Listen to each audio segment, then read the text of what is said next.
High বন্ধুরা, আশা করি সকলে ভালো আছো এবং সুস্থ আছো। সকলকে নমস্কার। আজকে আমাদের যাত্রা শুরু শিয়ালদা স্টেশন থেকে। এখন শিয়ালদা স্টেশন থেকে আমরা রয়েছি শিয়ালদা নিউ মেট্রো স্টেশনে। কারণ কি এখান থেকে আমরা সল্টলেক মেট্রো স্টেশনে টিকিট কেটে নেব। কারণ কি এখান থেকে জনপ্রতি ভাড়া পড়বে 10 টাকা। আর আমরা এখান থেকে এখন যাব সল্টলেক মেট্রো স্টেশন। আর তোমাদের ওখানে যে কথা হবে তোমরা দেখতে থাকো।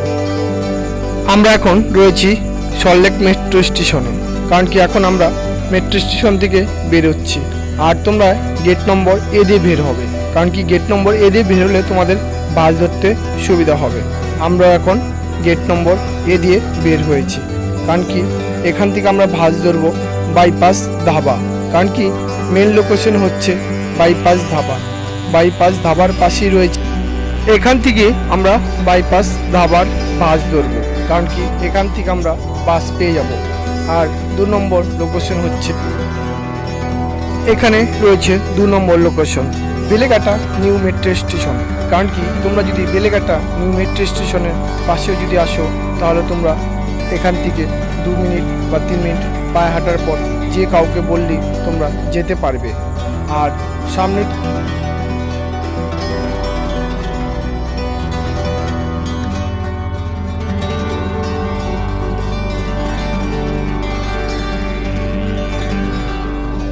তোমরা যেখান থেকে আসো না কেন মেন লোকেশন হচ্ছে বাইপাস ধাবা। কারণ কি দমদম, শিয়ালদা, হাওড়া, বারাসাত যেখান থেকে আসো না কেন এই মেন লোকেশন হচ্ছে বাইপাস ধাবা। কারণ কি বাইপাস ধাবার পাশেই রয়েছে দুর্গা মন্দির। আর এখানে আসলে তোমরা যে কাউকে বললেই দুর্গা মন্দির দেখতে পারবে। কারণ কি এখানেই রয়েছে সেই দুর্গা মন্দির। এটাই হলো সেই দুর্গা মন্দির। কারণ কি পশ্চিমবঙ্গের সবচেয়ে বড় দুর্গা মন্দির এবং কলকাতার মধ্যে সবচেয়ে বড় দুর্গা মন্দির। আর এর থেকেও বড় মন্দির যদি তোমরা দেখে থাকো তাহলে কমেন্টে জানাবে যে না, এর থেকেও আমরা বড় মন্দির পশ্চিমবঙ্গে দেখেছি দুর্গা মন্দির, তাহলে আমাদের কমেন্টে জানাবে। মন্দিরের সামনের থেকে দেখা যাচ্ছে সেই বাইপাস ধাবা। আর এখানে যে মেট্রো স্টেশন হচ্ছে মেট্রোর খুঁটি দেখা যাচ্ছে। ওখান থেকে তোমরা 2 মিনিট পায়ে হাঁটার পথ চলে আসলেই এখানে দেখতে পারবে দুর্গা মন্দির। কারণ কি এখানে সাজানো সেই বড় দুর্গা মন্দির এখানে রয়েছে। আর আশেপাশে তোমরা ওখান থেকে চলে আসলেই দেখতে পারবে। কারণ এখানে সবচেয়ে বড় দুর্গা মন্দির। আর তোমাদের আমরা ঘুরে ঘুরে দেখাচ্ছি, তোমরা দেখতে থাকো এবং আমাদের সঙ্গে থাকো। আর ভিডিওটি পুরো স্কিপ না করে দেখতে থাকবে।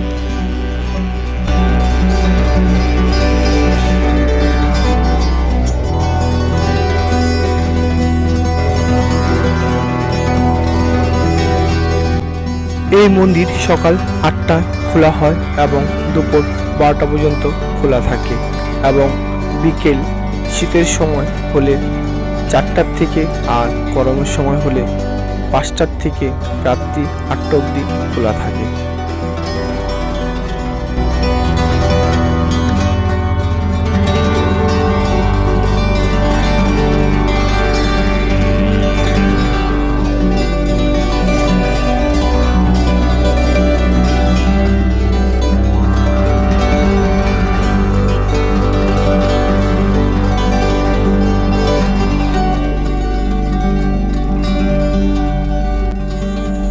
এটাই হলো সেই মেট্রোপলিটন দুর্গা বাড়ি। কারণ কি এটাই সবচেয়ে বড় দুর্গা মন্দির। এই পাশটা রয়েছে জুতো রাখার জন্য জায়গা। ঠিক আছে, আমরা এই পাশটা এখন জুতো রেখে দিলাম। কারণ কি জুতো রাখার জন্য এই জায়গাটা ব্যাপক সুন্দরভাবে জায়গাটা করেছে। আর এই পাশটা জুতো রাখার জন্য সবাই এখানে কোনো পয়সা লাগবে না, জুতো রাখার জন্য রাখতে পারবে এখানে। এটা হচ্ছে মন্দিরের মেন গেট। এই গেট দিয়ে আমরা আস্তে আস্তে উপরে উঠে যাচ্ছি। উপরে উঠে 4-5টা তোমাদের দেখাচ্ছি ঘুরে ঘুরে। তোমরা ডান দিকেও যেতে পারো, দেখো ডান দিকেও সিঁড়ি রয়েছে এবং বাঁ দিকেও সিঁড়ি রয়েছে। ঠিক আছে, আস্তে আস্তে আমরা মন্দিরের ভিতরে প্রবেশ করছি আর তোমাদের দেখাচ্ছি। আজকে এখানে প্রচুর আওয়াজ হচ্ছে। সম্পূর্ণ মন্দির তোমাদের ঘুরে ঘুরে দেখাচ্ছি আর তোমরা দেখতে থাকো। চলো এখানে হাতের বাঁ দিকে ঢুকেই ডান দিকে ঢুকেই তোমার প্রথম অবস্থায় রয়েছে বজরঙ্গবলীর যে মন্দির রয়েছে, সে বজরঙ্গবলীর ঠাকুর দেখতে পাচ্ছ। আর তোমাদের সম্পূর্ণ ঘুরে ঘুরে দেখাবো, আর তোমরা আমাদের সঙ্গে থাকবে, কারণ কি এই জায়গাটা পুরোটা ঘুরে ঘুরে তোমাদের সম্পূর্ণ দেখাবো। এটা হচ্ছে মেন গেট, আর আমরা মেন গেট দিয়ে কিন্তু মন্দিরের ভিতরে প্রবেশ করেছি। আর মন্দিরের ভিতরে প্রবেশ করার পরে সম্পূর্ণ তোমাদের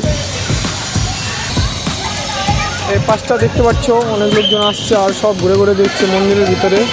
আর আমরা টোটাল আস্তে আস্তে ঘুরে ঘুরে দেখবো, ভিতরে অনেক সুন্দর অনেক সব কিছু রয়েছে, আর তোমাদেরও দেখাবো। চলো আমরা মন্দিরের ভিতরে যাই, এবং মন্দিরের প্রত্যেকটা চূড়ার উপরে রয়েছে একটি করে পদ্ম ফুল, এবং সেই সোনালি কালারের যেসব পদ্ম ফুল রয়েছে সেই রকমের পদ্ম ফুল দিয়ে সাজিয়ে রয়েছে। টোটাল এখানে 5টি মন্দির আছে, 5টি মন্দির আমরা ঘুরে ঘুরে দেখবো, তোমাদেরও দেখাবো। এই পাশটাও কিন্তু হেবি সুন্দর একটি জায়গা, ঠিক আছে। আস্তে আস্তে আমরা মন্দিরের ভিতরে যাই এবং তোমাদের দেখাই। এ পাশে একটি টাইম কল রয়েছে, এ পাশেও একটি মন্দির রয়েছে, এ পাশে একটি ছোট মন্দির রয়েছে। এখানে মা কালীর মন্দির রয়েছে, আর তোমাদের মা কালী মন্দিরের যে অংশটা সেটা তোমাদের দেখাচ্ছি। এটাও সে মন্দির পরপর রয়েছে। মা কালীর মন্দিরটাও তোমাদের ঘুরে ঘুরে দেখালাম। আর চলো এবার একটু মা কালীকে একটু দর্শন করে নেই, দেখে নেই। মা কালী ঠাকুরটা তো দেখতে পাচ্ছ সম্পূর্ণ অপরূপ সুন্দর এবং অনেক সুন্দর। আর তোমরা দেখতে পাচ্ছ সামনে ঠাকুর রয়েছে, অনেক ঠাকুর। পরবর্তীতে তোমাদের সম্পূর্ণ দেখাচ্ছি, দেখতে থাকো। অপরূপ সুন্দর মায়ের রূপ। আমরা মন্দিরের মেন গেট দিয়ে বা পাশটা এবার ঢুকে যাচ্ছে। বা পাশে যে মন্দির রয়েছে সে মন্দির এখন আমরা তোমাদের ঘুরে ঘুরে দেখাবো। দেখো মন্দির, আমরা আস্তে আস্তে সিঁড়ির উপরে চলে আসলাম। চলে আসার পরে সম্পূর্ণ দেখতে পাচ্ছ অপরূপ সুন্দর মন্দির। আর মন্দিরও তোমাদের ঘুরে ঘুরে দেখাচ্ছি, দেখতে পাচ্ছ অনেক সুন্দর। কারণ কি এখানে তোমরা না আসলে মিস করবে, কারণ কি আসার পরে বুঝতে পেরেছি এত সুন্দর একটি মন্দির আমাদের কলকাতায় রয়েছে, সেটা আমরা ধারণা করতে পারিনি। চলো এবার মন্দিরের ভিতরে ঠাকুর রয়েছে, সম্পূর্ণ তোমাদের দেখাই। এখানে রাধা কৃষ্ণ রয়েছে এবং সেই পুরীর জগন্নাথ মন্দিরের যে ঠাকুর রয়েছে, ঠাকুর সম্পূর্ণ এখানে দেখতে পাচ্ছ। আর তোমাদের ঘুরে ঘুরে পুরো মন্দিরে আর কী কী রয়েছে সম্পূর্ণ তোমাদের দেখাবো। চলো এ পাশটা দেখি কি মন্দির রয়েছে। এখানে মা মনসা না শিবের মন্দির একটি রয়েছে। আর আমরা চলো, এখানে একটি শিবলিঙ্গ এবং নন্দী রয়েছে, সম্পূর্ণ তোমাদের দেখাচ্ছি। আর তোমরা দেখতে থাকো, কারণ কি এত সুন্দর একটি মন্দির আমি ধারণাই করতে পারিনি। এখানে আসার পরে আমি বুঝতে পেরেছি যে মন্দির কত সুন্দর। আর হাতের বাঁ পাশে রয়েছে এখানে ধূপকাঠি মোমবাতি দেওয়ার জন্য ব্যবস্থা রয়েছে। আর এখানে প্রণাম বাক্সে দান করার জন্য যে খুশি হয়ে যে যত টাকা দান করতে পারে। নন্দী রয়েছে, নন্দী শিব ঠাকুরকে পাহারা দিচ্ছে এবং সেই শিবের পুরো সম্পূর্ণ করছে। যেহেতু মন্দিরের ভিতরে ভিডিও করা অ্যালাউ ছিল না এবং ফটো তোলা অ্যালাউ ছিল না, যেভাবেই হোক তোমাদের হালকা করে ভিডিও করে দেখিয়েছি। আর এটা সম্পূর্ণ কিন্তু দুর্গা ঠাকুরের পিতলের, কারণ কি তোমরা আসলে অবশ্যই দেখতে পারবে। আর একটা শর্ট স্ক্রিনের ছবি রয়েছে, ছবিটা তোমরা দেখতে পারো। আর সম্পূর্ণ এটা পিতলের দুর্গা ঠাকুর, সম্পূর্ণ পিতলের ঠাকুর। কারণ কি ঠাকুরটির ওয়েট কত মন হবে সেটা বলতে পারছি না, কারণ কি তোমরা আসলে অবশ্যই দেখতে পারবে। আর তোমাদের যদি সৌভাগ্য হয় তোমরা অবশ্যই সময় হলে এসে দেখে যাবে, কারণ কি এটাই হলো সেই কলকাতার সবচেয়ে বড় দুর্গা মন্দির। আর আমার জানা মতে আর এর চেয়ে বড় দুর্গা মন্দির আমি এখনও দেখতে পাইনি। আর যদি তোমরা দেখতে পাও অবশ্যই কমেন্টে জানাবে, এবং কমেন্টে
এই মন্দিরে সারা বছর দুর্গাপূজা হয়, কারণ কি 12 মাস যে কোনো দিন তোমরা আসলে সন্ধ্যার টাইমে দুর্গাপুজো দেখতে পারবে, কারণ কি এখানে সবসময় দুর্গাপুজোর ব্যবস্থা করা হয়েছে আর সারা বছর এখানেই দুর্গাপুজো হয়।